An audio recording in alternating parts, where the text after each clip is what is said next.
Hello everyone, welcome to this lecture. आज का lecture में आप सभी का स्वागत है।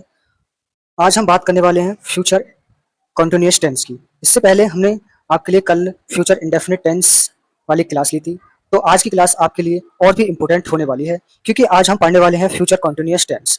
लेकिन वीडियो को आगे बढ़ने से पहले मैं आपको एक छोटा सा सवाल देता हूँ। मान लो मैं कहता हूँ मैं कल शाम 7 बजे पढ़ाई कर रहा होऊंगा। अब बताइए, यहाँ सिर्फ फ्यूचर की बात हो रही है या फ्यूचर में कोई काम उस समय जारी भी रहेगा? बस यही अंतर आज की पूरी क्लास में हम बहुत आसान तरीके से समझेंगे।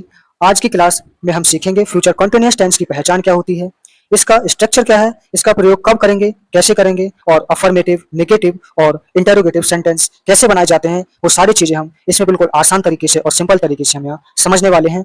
तो वीडियो के बीच में छोड़कर मत जाइएगा, क्योंकि अगर फ्यूचर इंडेफिनिट और फ्यूचर कंटीन्यूअस टेंस का डिफरेंट अगर क्लियर नहीं हुआ तो आगे के टेंस समझने में काफी मुश्किलों का सामना करना पड़ सकता है। तो बिना समय गवाए चलते हैं अपनी वीडियो की तरफ और स्टार्ट करते हैं अपने आज के लेक्चर को, फ्यूचर कंटीन्यूअस टेंस को। तो यहाँ पर आप सबसे पहले देख पाएंगे कि यहाँ पर पहचान क्या होती है फ्यूचर कंटीन्यूअस टेंस की। स्क्रीन पर लिख रही है फ्यूचर कंटीन्यूअस टेंस की पहचान।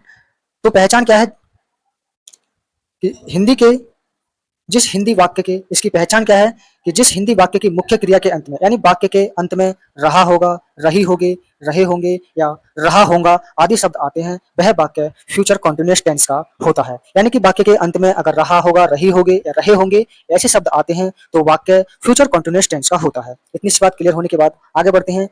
ये इसका स्ट्रक्चर कैसे कैसे बनाया जाता है, इसमें हेल्पिंग वर्ब कौन सी यूज होती है। सबसे मेन चीज है इसमें हर टेंस में कि उसकी मेन वर्ब यानी हेल्पिंग वर्ब उसमें क्या यूज होने वाली है।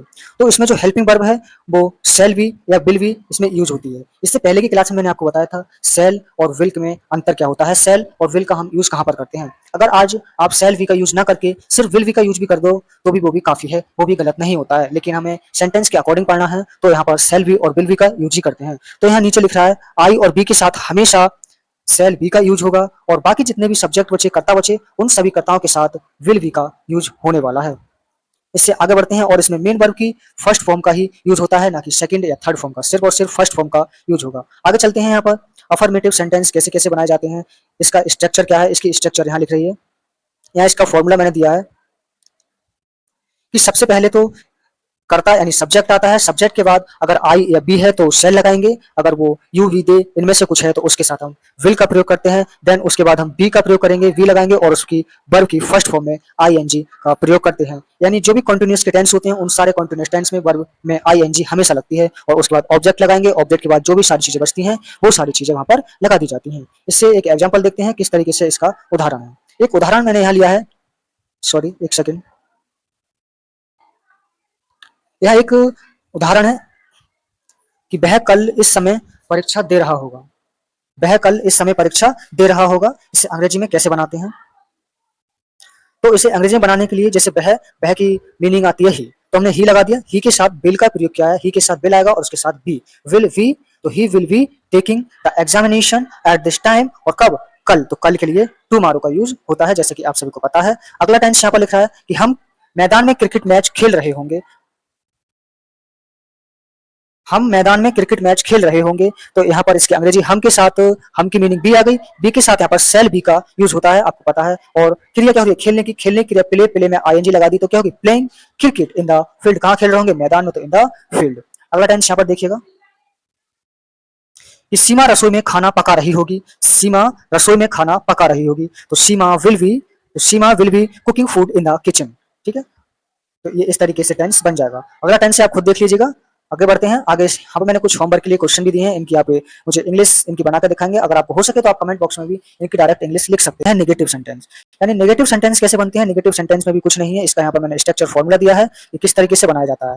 जैसे कि पहले तो सब्जेक्ट यानी कर्ता आता है, फिर बिल या सेल लगाते हैं, उसके बाद उसमें नॉट लगाते हैं, उसके बाद बी का यूज करते हैं, फिर वर्ब की फर्स्ट फॉर्म में आईएनजी, उसके बाद ऑब्जेक्ट, फिर उसके बाद अदर वर्ड। यानी कि पहले तो हमारा सब्जेक्ट आता है, सब्जेक्ट के बाद में हम विल या फिर सेल का यूज करेंगे, विल या सेल का यूज करेंगे, और बी, उससे पहले बी से पहले हम नॉट का यूज और कर देते हैं। यानी कि विल या सेल के तुरंत बाद नॉट का यूज करेंगे, उसके बाद हम बी लगाएंगे और उसके बाद वर्ब की फर्स्ट फॉर्म में आईएनजी लगा देंगे। जैसे कि यहाँ उदाहरण लिख रहा है कि वह कमरे में नहीं सो रहा होगा।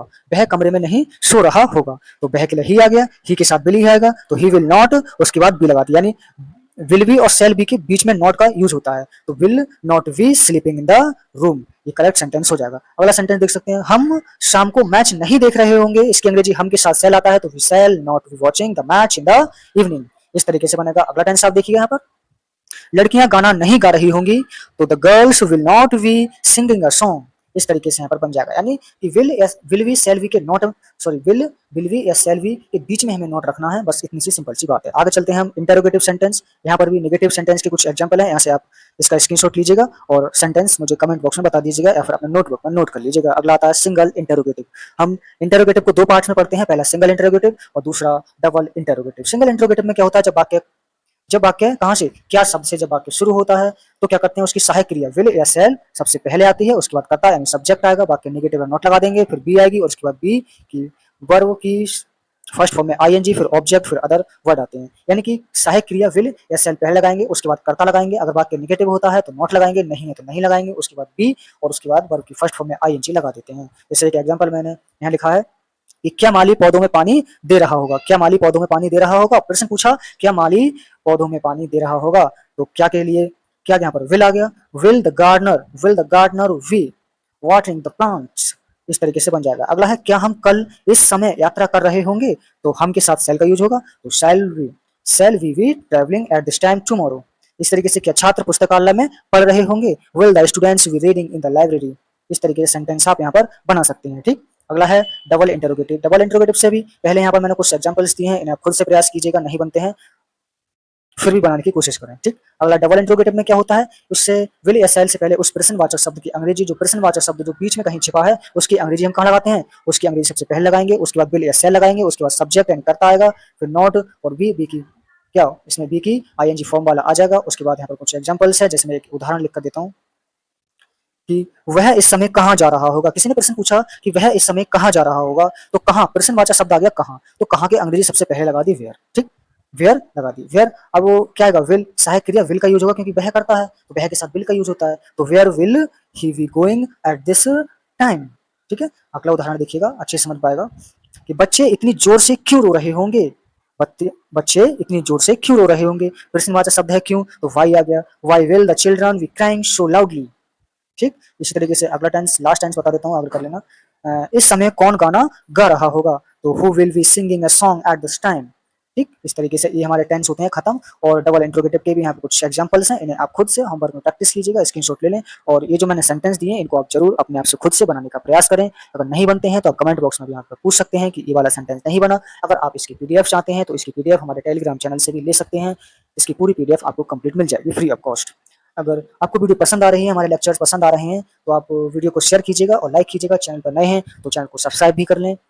और इससे आगे का टॉपिक हमारा रहेगा present sorry future perfect tense. अगली क्लास हम कल लेकर आएंगे फ्यूचर परफेक्ट टेंस के बारे में। फ्यूचर परफेक्ट टेंस को और बेहतर तरीके से समझाने वाले हैं, आसान तरीके से, आसान शब्दों में समझाएंगे। कोशिश करेंगे कि आपका बैच जल्दी से जल्द खत्म हो जाए। और एक जरूरी महत्वपूर्ण बात ये मुझे आप लोगों को बतानी है कि अगर आप कक्षा 10वीं के छात्र हैं और 2027 के लिए आप यूपी बोर्ड में तैयारी कर रहे हैं, आपकी परीक्षा आने वाली है, तो आपका सिर्फ इंग्लिश से ही काम नहीं चलेगा, आपको हिंदी, इंग्लिश और भी बाकी विषय भी पढ़नी होंगी। तो मैंने अपने इसी यूट्यूब चैनल पर हिंदी की प्लेलिस्ट भी बना दी है, जिसमें मैंने हिंदी शुरुआत कर दी है, हिंदी की बेहतर शुरुआत की है, जो कि आपको एक क्लास में 15 से 20 मिनट में आपको पूरा टॉपिक आपका रिवाइज हो जाएगा, आपका कंप्लीट हो जाएगा। जिसमें सबसे पहले उसका जीवन परिचय मैंने गद्य से स्टार्ट किया है, हिंदी को मैंने सबसे पहले गद्य से स्टार्ट किया है, पूरे गद्य में पूरा गद्य कराया जाएगा। उसमें सबसे पहले उसका जीवन परिचय, उसके बाद में सबसे पहले मैंने उसमें उसका जीवन परिचय, जो भी उसके निबंधकार हैं उसका जीवन परिचय, फिर उन्होंने जो भी उसका निबंध लिखा है वो निबंध की पूरी थ्योरी, और उसके साथ मैंने उसके जो गद्यांश आते हैं, कैसे गद्यांश किए जाते हैं, कम समय में क्या क्या लिखना होता है, कम शब्दों में। ये नहीं होता कि पेज भरने से नंबर मिलते हैं, पेज भरने से नंबर नहीं, सही लिखने से नंबर मिलते हैं। तो वो सारी चीज़ें उसी वीडियो में सिखाई गई हैं। एक वीडियो मेरी हो चुकी है, एक लेक्चर मेरा कंप्लीट हो चुका है। अगर चाहें तो आप वहाँ से भी उसको हिंदी को भी कवर कर सकते हैं। इंग्लिश के साथ साथ हिंदी भी मैंने स्टार्ट की है। अगर हो सकेगा तो मैं आगे चल के साइंस और सोशल साइंस को भी स्टार्ट करने वाले हैं बहुत जल्दी। आपसे मिलते हैं नेक्स्ट वीडियो में। धन्यवाद, तब तक बने रहिएगा।